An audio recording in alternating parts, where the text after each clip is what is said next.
सज्जनों, राधे राधे। सभी प्यारे मानस प्रेमी भक्तगण, सहयोगीगण, आध्यात्मिक व्यक्ति तथा अन्य जो वीडियो के माध्यम से देखते हैं, सभी लोगों को राधे राधे। आज भगवान की कथा है कि विश्वामित्र जी एक बार यज्ञ कर रहे थे विश्व की कल्याण के लिए। तो उनके यज्ञ में कुछ राक्षस लोग बहुत दिक्कत कर रहे थे, यज्ञ सफल नहीं होने दे रहे थे, संपूर्ण नहीं होने दे रहे थे, पूर्णाहुत शेष रह जाती थी।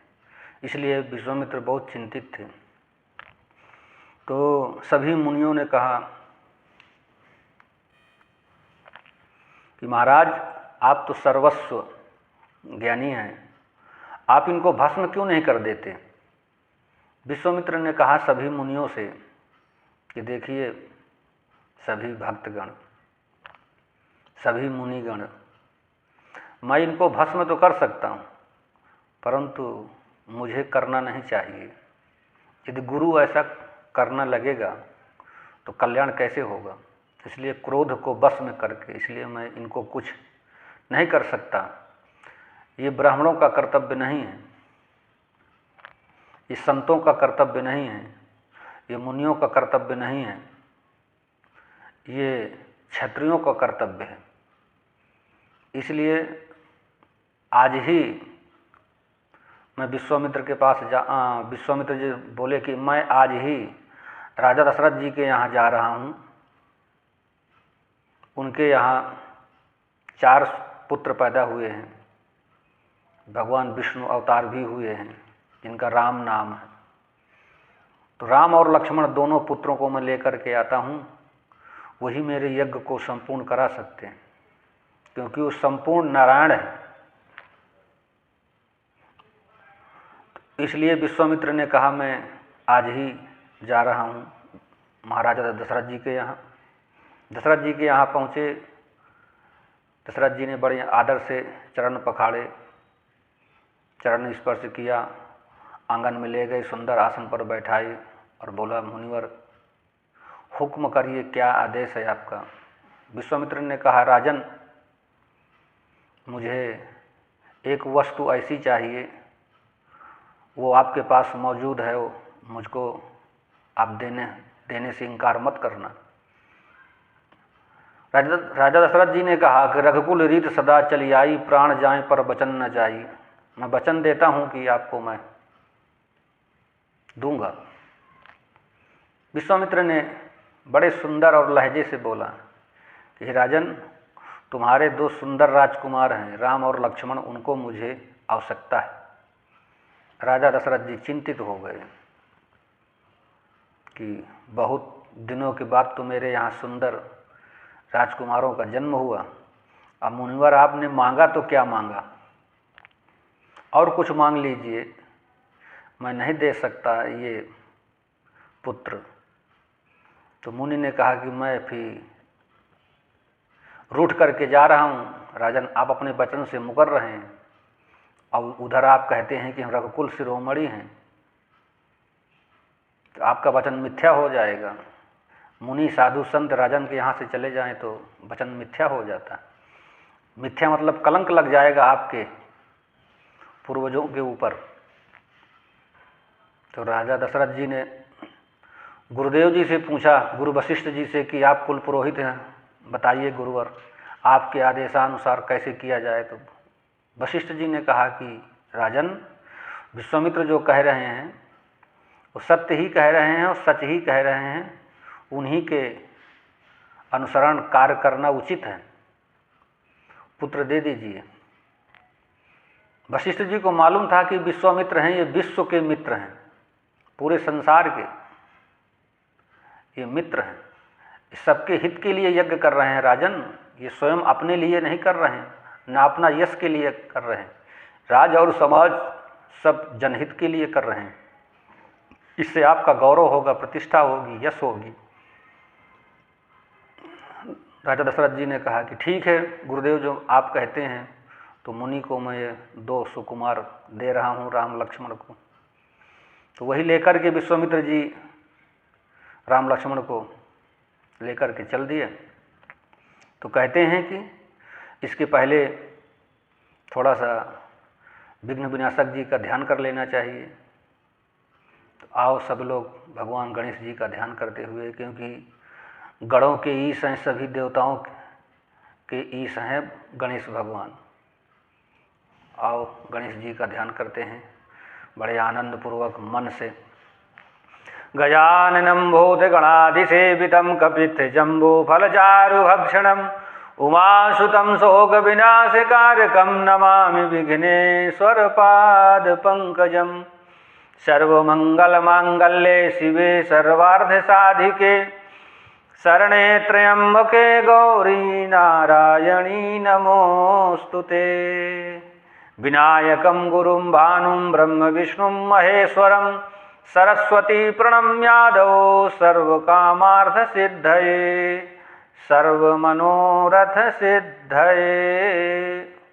सभी की मनोकामना पूर्ण हो, ऐसा मन में धारणा करते हुए भगवान का ध्यान करना चाहिए। तो अब सभी मानस प्रेमी भक्तगण, श्रोतागण, सहायक गण, सभी लोगों को राधे राधे। और अब चलते हैं मानस की तरफ, मानस में गोता लगाते हैं। तो आइए हम सुना रहे हैं, आप लोग आनंद से सुनिएगा। आयुधम आयुधम सर्वसमर्पिके प्रभु निज आश्रम आन।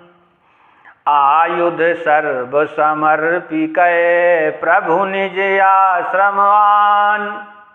कंदमूल फल भोजन दीन भगति हित जान। सज्जनों, सब अस्त्र शस्त्र समर्पण करके मुनि प्रभु श्री राम जी को अपने आश्रम में ले आए और उन्हें परम हितु जानकर भक्तिपूर्वक कंदमूल फल का भोजन कराया। कि प्रात कहा मुनि सन रघुराई निर्भय यज्ञ करहूँ तुम जाई। होम करन लागे मुनि झारी आपु रहे मख की रखवारी। सज्जनों, श्री रामचंद्र जी ने सवेरे सवेरे मुनि से कहा कि हे गुरुदेव, आप जाकर निडर होकर के यज्ञ कीजिएगा। यह सुनकर सब मुनि यज्ञ करने लगे और भगवान श्री रामचंद्र जी और लक्ष्मण जी यज्ञ की रक्षा और रखवाली कर रहे हैं। यह सुनि मारीच निशाचर क्रोही लय सहाय धावा मुनि द्रोही। कि बिनु फरमान राम ते ही मारा सत जो जन गा सागर पार। सज्जनों, यह समाचार सुनकर मुनियों का शत्रु क्रोधी राक्षस मारीच अपने सहायकों को लेकर के दौड़ा। श्री राम जी ने बिना फन वाला बाण उसको मारा। वह 100 योजन दूर विस्तार वाले समुद्र के पार जाकर के गिरा। कि पावक सरसु बाहु पुनि मारा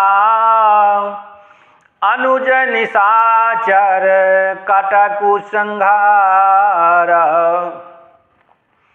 मारी असुर दुजु निर्भयकारी अस्तुत करहीं देव मुनि झारी।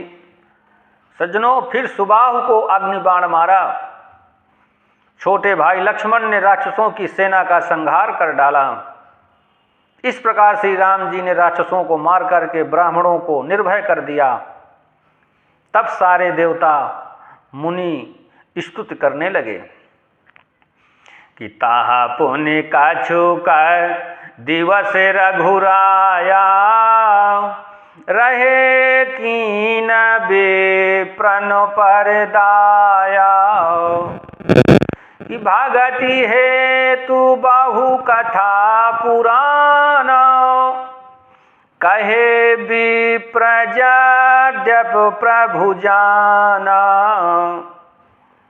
सज्जनों, रघुनाथ जी ने वहाँ कुछ दिन और रह करके ब्राह्मणों पर दया की। भक्ति के कारण ब्राह्मणों ने उन्हें पुराणों की बहुत सी नई नई कथाएं सुनाई। अब प्रभु सब सुनते थे परंतु सब जानते थे। तब मुनि सादर कहा बुझाई, चरित एक प्रभु देखिया जाई। धनुष यज्ञ सुनी रघुकुल नाथा, हरषि चले मुनि बर कैसा था। तदनंतर मुनि ने आदरपूर्वक समझाकर कहा कि हे प्रभु, चलकर एक चरित्र देखिए। रघुकुल के स्वामी श्री रामचंद्र जी धनुष यज्ञ की बात सुनकर मुनिश्रेष्ठ विश्वामित्र जी के साथ प्रसन्न होकर चल दिए कि आश्रम एक दीख मग माही, खग मृग जीव जंतु ताह नाही। पूछा मुनि न शिला प्रभु देखी, सकल कथा मुनि कहा विसेखी। मार्ग में एक आश्रम दिखाई पड़ा। वहाँ पर पशु पक्षी कोई भी जीव जंतु नहीं था। पत्थर की सिर्फ एक शिला पड़ी थी। प्रभु ने पूछा, तब मुनि ने विस्तार पूर्वक सब कथा बताई है कि गौतम नारी श्राप बस, उपल देह धरि धीर। चरण कमल रज चाहती, कृपा करहु रघुवीर। सज्जनों, हे विश्वामित्र ने कहा, हे प्रभु, ये गौतम मुनि की स्त्री अहिल्या श्राप बस पत्थर की देह धारण किए पड़ी है। धीरज से आपके चरण कमलों की धूल चाहती है। हे रघुवीर, इस पर कृपा कीजिएगा। सज्जनों, अब कथा यहीं पर विराम चाहती है, तो विराम से पहले थोड़ा सा हरि चिंतन, हरि भजन के माध्यम से आओ सब लोग हरि भजन करते हैं। हे गोवर्धन महाराज, हे गोवर्धन महाराज, तेरी लीला अपरंपार, तेरी लीला अपरंपार। हे गोवर्धन महाराज, तेरे माथे मुकुट विराज रहो, तेरे माथे मुकुट विराज रहो। तो पे दूध चढ़े, तो पे दही चढ़े, चढ़े गंग की धार हो धार।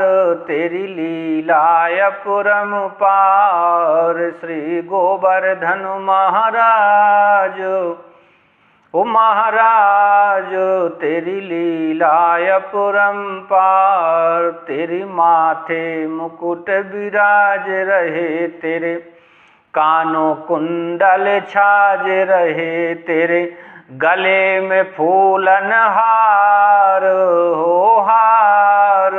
तेरी लीला अपरंपार। श्री गोवर्धन महाराज, तेरी लीला अपरंपार। सज्जनों, राधे राधे।